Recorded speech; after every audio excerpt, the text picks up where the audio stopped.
Namaste, hello, good afternoon, everyone.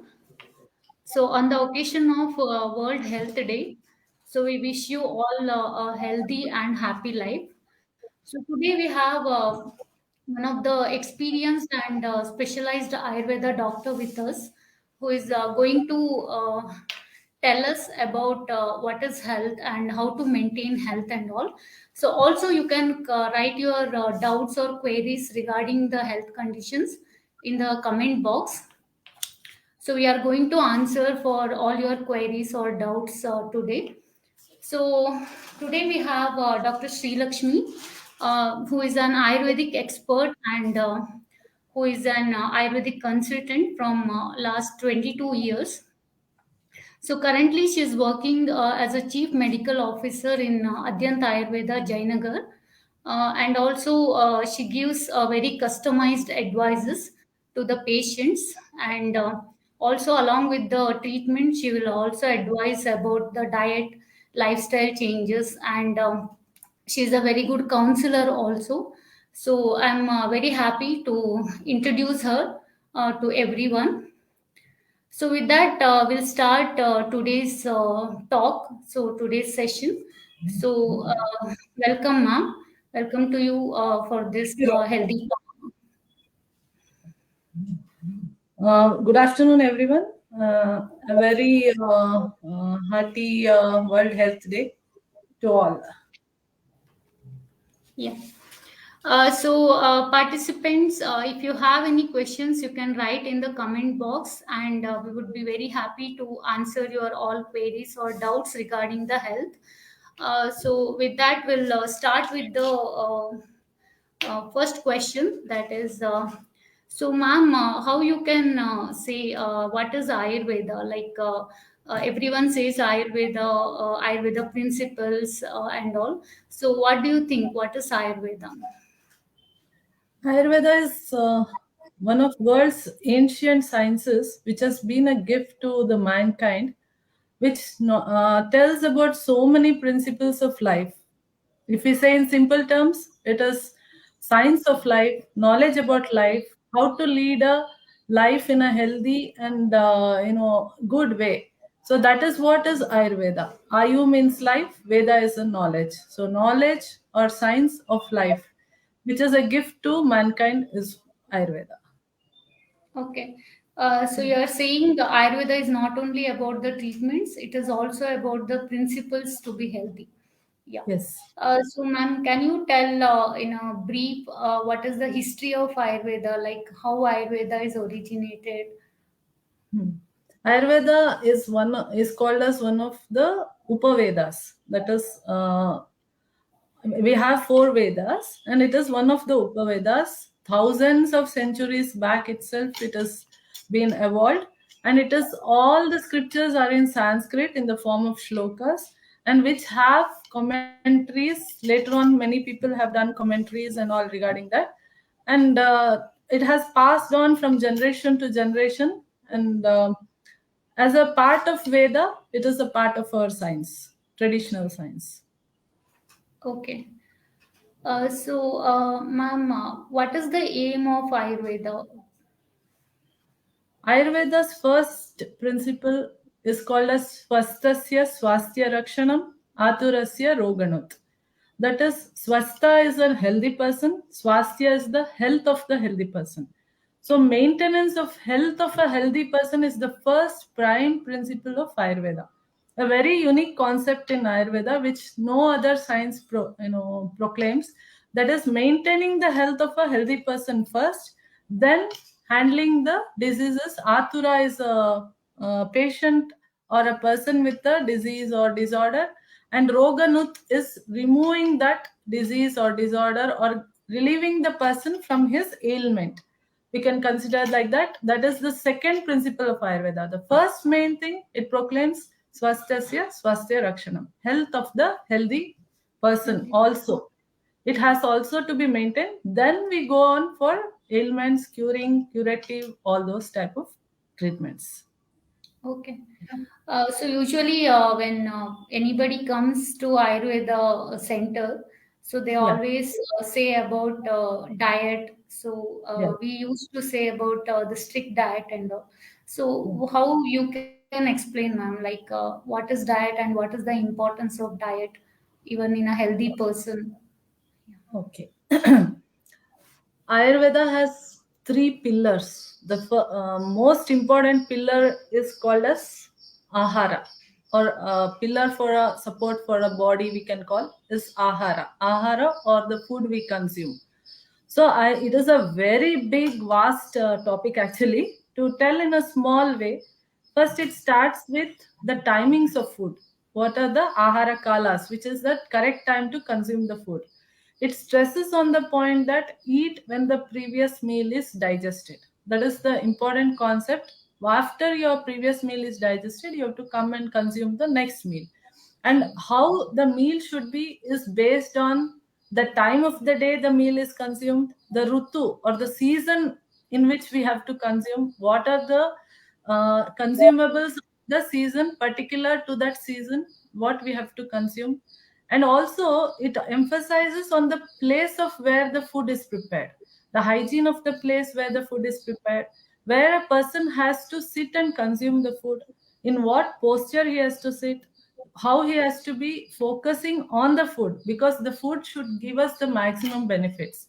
Food is what gives the maximum growth or tissue or cell regeneration in the body. So it has to give its maximum benefits, means we have to focus on what we are eating.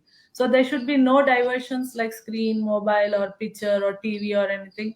The focus should be on food. It should be the person should sit in a clean, neat environment, free of all small insects or germs or something. And what food is eaten should be freshly prepared and not the previous day's food or anything like that. It should be hot, warm, like that, based on the season. If it is summer, they say it's warm food. Winter, they say hot food. And even the quantity of food which has to be eaten. Morning, how much has to be taken? Afternoon is called as a pitta kala, wherein the metabolism is high. So there we can consume a wholesome meal. And what the meal should be towards the end of the day. As the metabolism starts to become a little sluggish, so the meal towards the end of the day should be a little lighter meal than what is consumed in the afternoon. And how to balance the meal is also told in Ayurveda. How much portion of what has to be taken, vegetables or the pulses, cereals, grains, what has to be taken. Even in case of non-vegetarian food also, it tells which area person should consume which type of meat in which season. And also it tells we have to divide the portion of solid, liquid, and some space for the air or space, so that the stomach finds it easier to assimilate or digest the food. So, based on all these concepts, timely food, a healthy, wholesome food, which is taken in a proper hygienic place, and after a previous meal has digested. These are some of the few basic tips which ahara is about told about in Ayurveda. Okay, Very very shortly well. told. It's a very big topic, but very shortly told. Yeah, so very well said, ma'am. So I think everyone should follow this rule. So there is one question: how to Yes. tackle with changes in the rutu or the season? So every season there will be different environment and there will be different weather and all. So how to tackle? So what Ayurveda says about that? Diet and lifestyle pertaining. Yeah, yeah. Okay. So Rutu or Rutucharya is again another wide, vast topic discussed in the first few chapters of Ayurveda. So Rutu or the season, Rutucharya is the regime to be followed in a particular season. So each season has a set of rules to be followed, particular to the weather conditions, particular to the how the environment will be. Suppose, for example, it is nearing Grishma Rutu. Next season will be the hot summer season. So, which dosha aggravates in that season? Based on that, our diet and lifestyle has to be followed.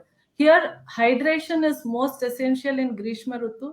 So, all the nature's gift to mankind is it is pertaining to the nature. We get the vegetables, fruits, or whatever is needed for the season. Nature gives us in abundance in that season. It may be water hydrated or water filled vegetables, water filled fruits which we get in abundance, so which has to be taken according to the season. So if the season is a winter season, the fruits and vegetables which are pertaining to that season, which will help to increase the body heat nature gives us. So we have to consume the seasonal fruits and vegetables with regards to the diet. Suppose it comes to lifestyle or vyayama. Suppose we tell about exercise. In summer season, it is told that exercise should be a little mild variety because already the heat is more in the environment. Body heat also should not increase and counteract with the harmony in the factors of the body. So there, vyayama is told to be done in a lesser amount.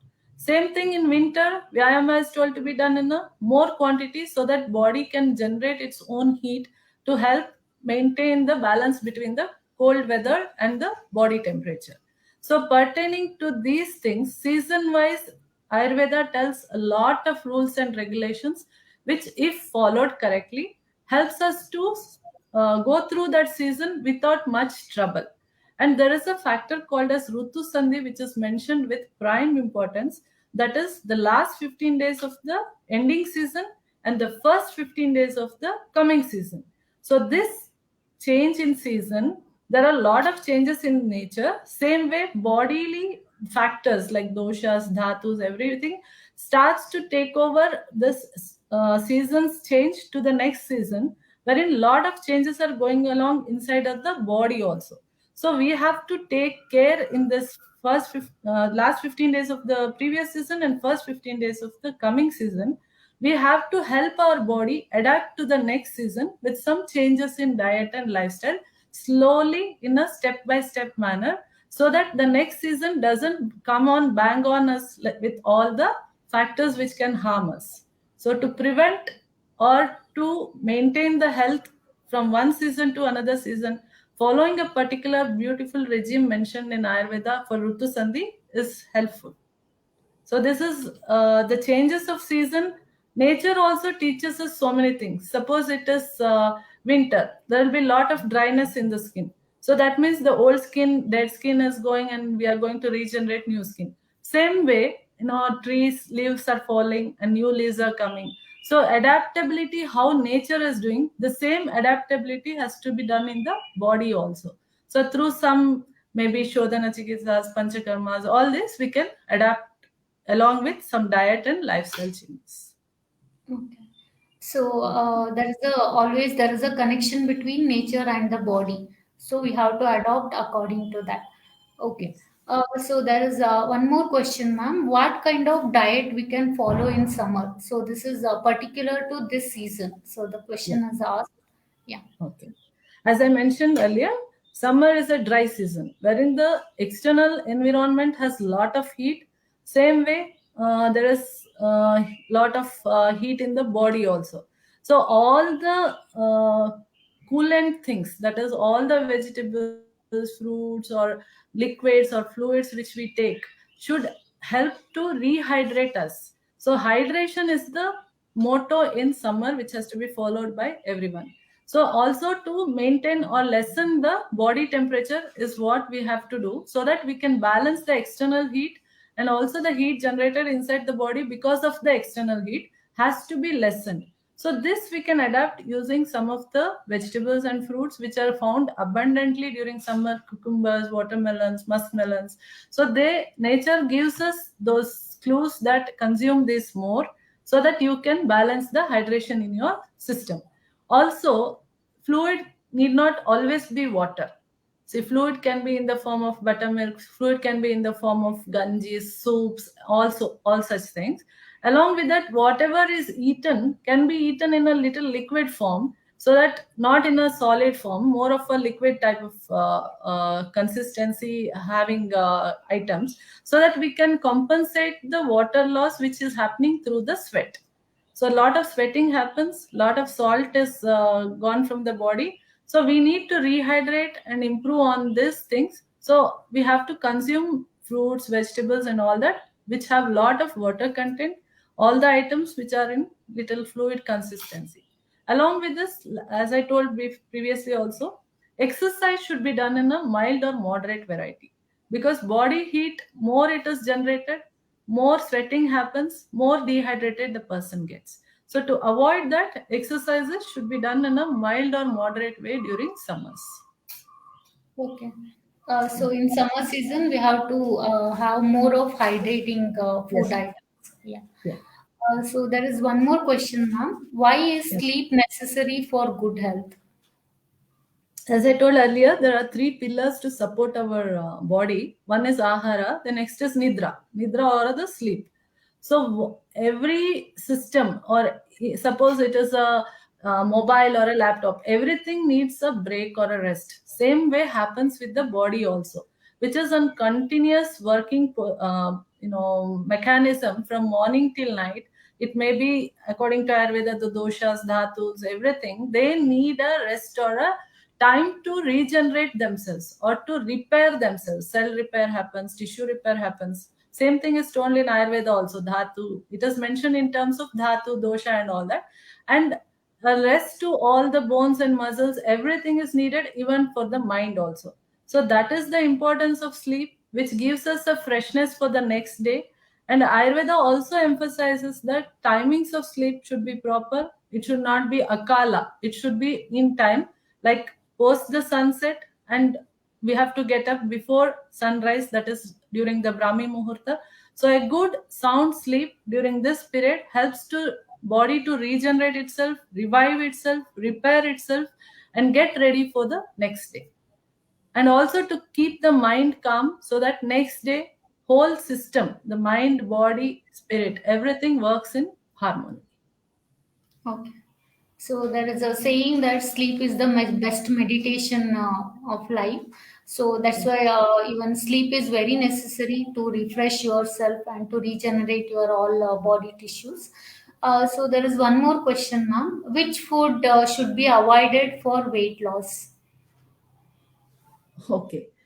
Food in the sense, what are the items or vegetables and cereals which has to be avoided? So basically all the foods which are heavy for digestion we have to avoid during weight loss. So which are these examples? All vegetables, if you are asking, it is about potato. All the root vegetables are heavy for digestion, which have a lot of carbohydrates, so they take long to digest, they impair the metabolism, so which helps to build up the adipose tissues which are not needed in excess in the body. Okay. Another thing is untimely food taken untimely, which is before the previous meal is digested, consuming excess food, or consuming food which is not needed for the body, maida based foods, aerated drinks, so many of these type of foods, fried items, spicy foods, previous days leftover food reheated and eaten again, which has become a common practice nowadays. And not following a proper diet pattern, not balancing the diet also, which is very much important, which is not given much thought about nowadays. One more thing is, when they are eating, they are either viewing a device or a TV or laptop, and they're not concentrating on what they're eating. And nowadays it has become a fashion to skip food, thinking that skipping meals will help us to do a weight loss. That is the wrong concept, because it will help, maybe it will increase your weight, or it may damage your inner stored energy which is body is storing for its future usage. It will reduce the immunity which you already have developed in your body, giving rise to some other ailment which is not needed for you. So skipping meals is again a wrong concept. Avoiding meals, taking one meal a day, that and all will not help in weight loss. So you have to avoid all eatables or drinks which are heavy for digestion, which you feel your metabolism will get reduced with. So these are some of the items which you have to avoid. Okay. So there is one more question. How do we differentiate hunger and thirst? Okay. There two are feelings, right? Hunger is again a feeling, and thirst is a feeling. Hunger is what we feel when we feel we need a solid thing to go inside. Thirst is the feeling we get when we want to consume a fluid. We feel our throat is dry, our mouth is dry. So that is the first sign of a thirst. Hunger is, we call this hunger pangs, what we feel in our abdomen, what the sounds we get in our abdomen. And when the craving is for a solid food, people feeling weak, maybe hands start to shiver, or start to feel fatigue or weakness. So all these speak of a solid consumption is needed by the body. When a liquid consumption is needed by the body, so the mouth feels dry, the throat feels dry, and sweating may increase because of thirst. Sometimes they may feel dehydrated like thing when there is fluid insufficiency for the body. So body demands its own thirst or hunger through these signs. Okay, so there are some criterias where we can understand what is hunger and what is thirst. So, Yes. yeah, one more question, ma'am. Okay. Doctor, I have skin rashes. The medicine is not working and getting irritated by this. Can you please suggest something? So, this is more related to the treatment. Yeah. It will be better if we have a direct consult with the person, because we may Yeah, need some more details regarding that. yes, yes.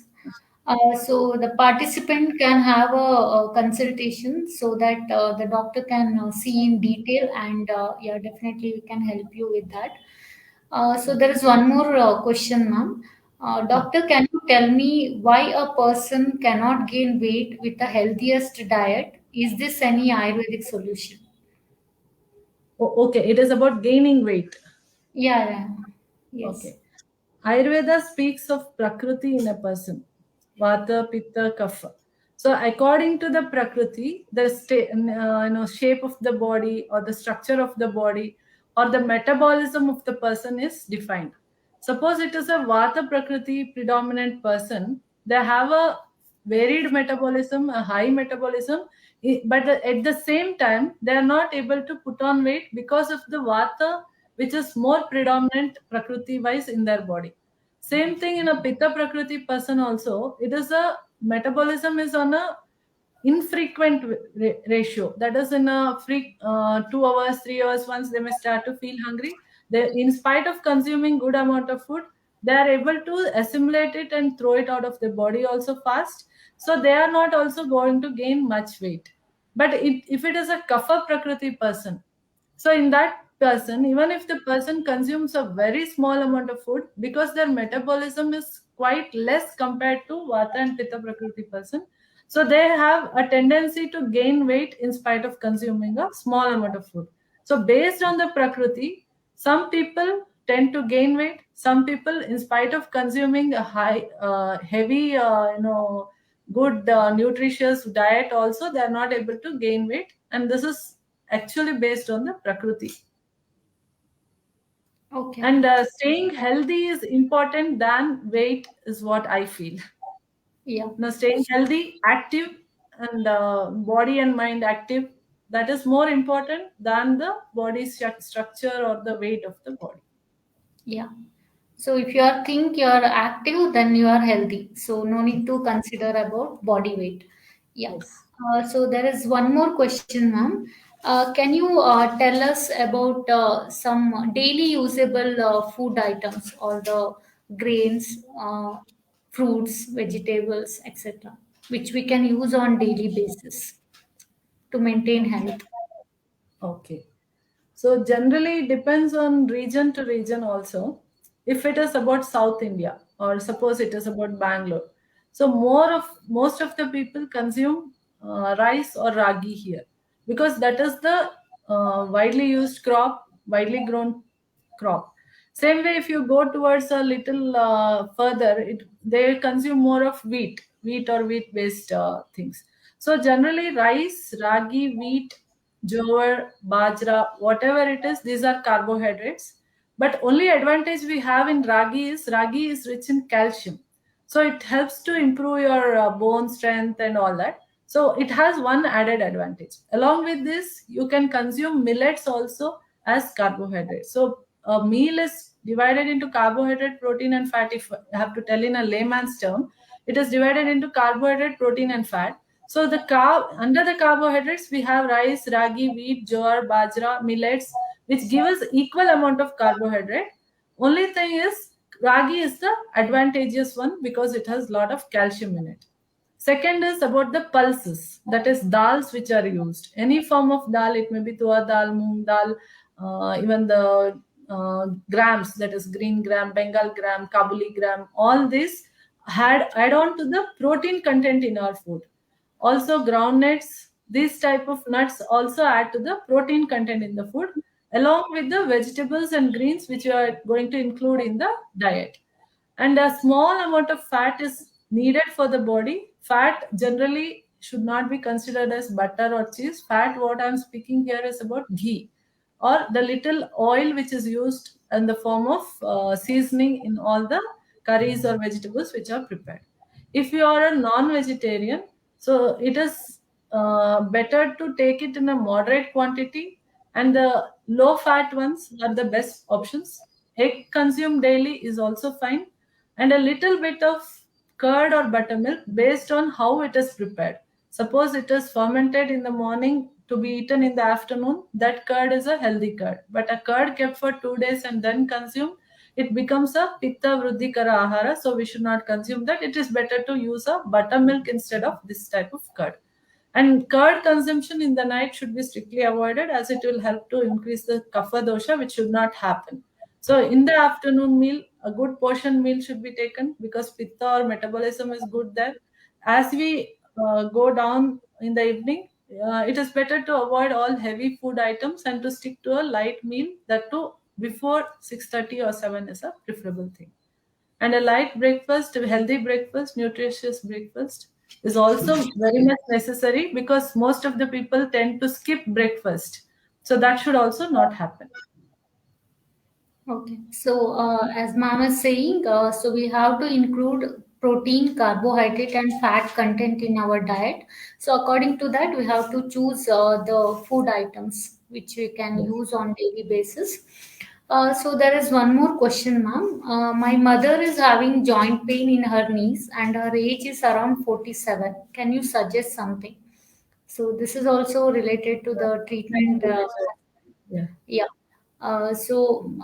The participant who asked this question may have a consultation with the either the doctors or experts, so you can get a very good uh, approach for the problem.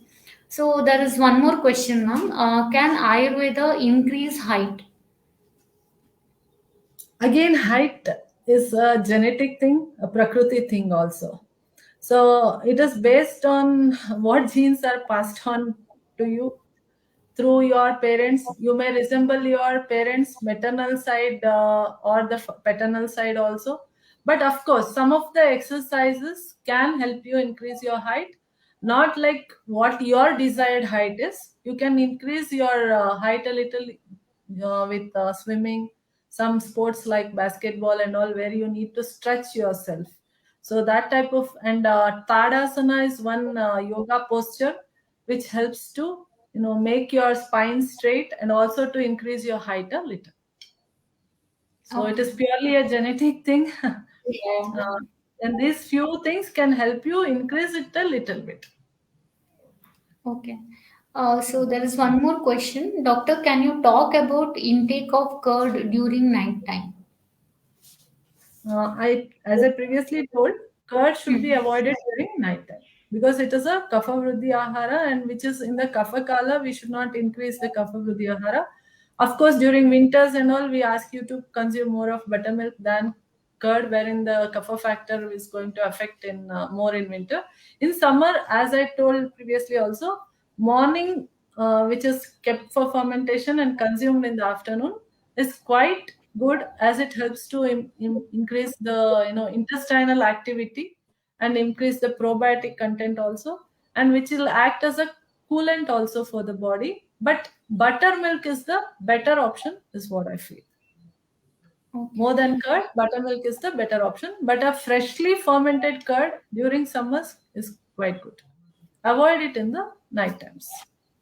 So it is better to avoid curd in the night time, and you can use in the daytime. Yeah. Yes. So there is one more question now. Can you please suggest a good diet for thyroid patient?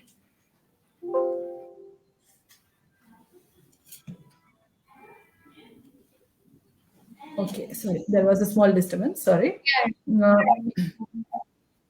Thyroid related diet is again a diet which we tell taken on time, timely food, a portion meal, as I told you, a good one portion of carbohydrate plus two portion of protein and a small spoon of ghee along with a small cup of curd or buttermilk.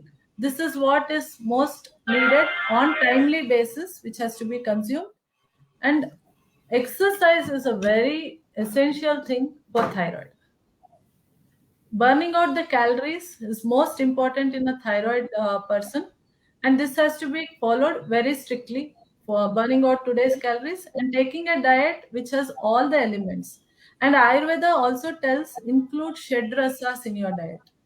Madhura, Amla, Lavana, Katu, Tikta, Kasha. These are the six rasas which everybody have to include in their diet so that a balanced diet is consumed. In a layman's term, we can tell like one portion of carbohydrates to two portion of proteins. That is dal with vegetables and lot of green leafy vegetables and a salad. Timely food, one meal in the morning, one in the afternoon, one in the night, a lighter meal in the evening. That is what has to be consumed properly. Burn out today's calories, what you have consumed the next day properly. This is what will help to maintain the thyroid levels. Okay. So, ma'am, there is a myth that when we have ghee, we gain weight, or when we have hot water with honey, we can lose weight and all. So, what is your opinion about that? Okay.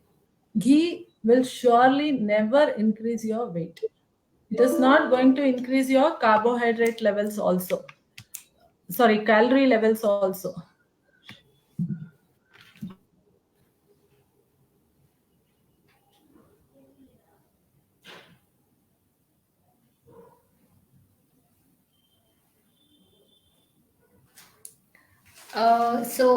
There is a small technical error. So, ma'am will join us soon.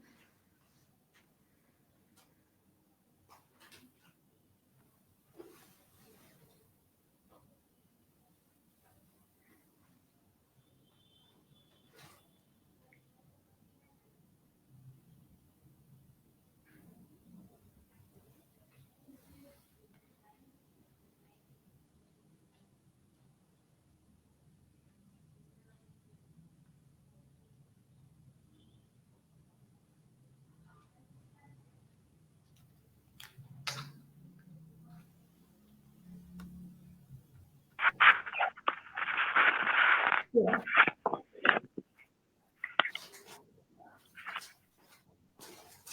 Hello, am I audible?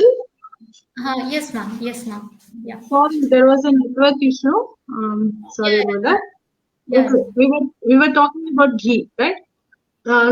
Ghee will never add to our calorie count. Neither it will increase our cholesterol levels because it is proven with so many of the Ayurvedic ghees, that is the medicine in the form of ghee, which when given in a higher quantity also has helped us to show a change in the cholesterol levels. That is, it may be when given in a ascending order or in an increased order, it has helped us to reduce the cholesterol levels. So ghee is never the culprit. So please consume ghee with good confidence. But anything in excess, ati aushadam is always visham. That is, even medicine taken in excess will be a poison. So anything in moderation will not harm you. Try to consume a good form of ghee, and it will never increase your cholesterol levels or fat in the body. That is for sure. So they can take ghee with good confidence, no issues. Yeah, so adopt ghee in your diet and maintain a good health. So that is the Yes. message here. Yeah.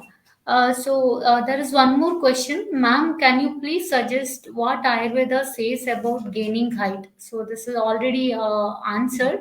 But Yeah. again, the question is arised. Yeah. Do you like to say something about this, ma'am? I think I've answered it, doctor, that it is a purely a genetic issue, and some of the Yeah. exercises, swimming or jumping type of things, along with Tadasana is one yoga asana which helps to improve your posture, correct the spine, and also maybe increase your height to a little. This one. Okay. So with that, we came to the end of this session. So it Yeah. was a very lightning session. So we had a very good knowledge about how to maintain health through Ayurveda. So ma'am told a lot of things, a lot of principles which we can follow on a day-to-day basis to have a good health. So with that, we would like to conclude the session. So, ma'am, would you like to say something about how to maintain health on this World Health Day? Yes. A few simple points to be kept in mind is what I would tell in a short way. One is food, which has to be consumed on time, healthy, nutritious meal, not overloading yourself, taking it on time, along with adequate fluids, which need to be compensated for the body, a good sleep, and a correct form of exercise. There is, the trend of doing exercise in excess. That is, over burning of calories also should not happen. So anything in excess should not be done. Everything should be done in moderation, be it food, sleep, or exercise. So these three will help us to maintain our health in a healthy way. So we have to keep ourselves hydrated, have good amount of nutritious food, burn out today's calories, and have a good sound sleep. Along with, I would suggest yoga, pranayama, and dhyana, which will help us to maintain. And that is the motto of Ayurveda also: Swastasya Swasthya Rakshana. Okay. So thank you, ma'am. So definitely our body is our responsibility. So we have to take care of our body by following the proper and healthy regimens or healthy measurements and all. So with that, we would like to conclude the session, today's session. And if you have any doubts or any queries, so you can contact us directly. So with that, we would like to wish everyone a healthy and happy life on this World Health Day. So with that, thank you everyone, and yeah, we will conclude the session. Thank you so much. It was a pleasure from my side also. Okay.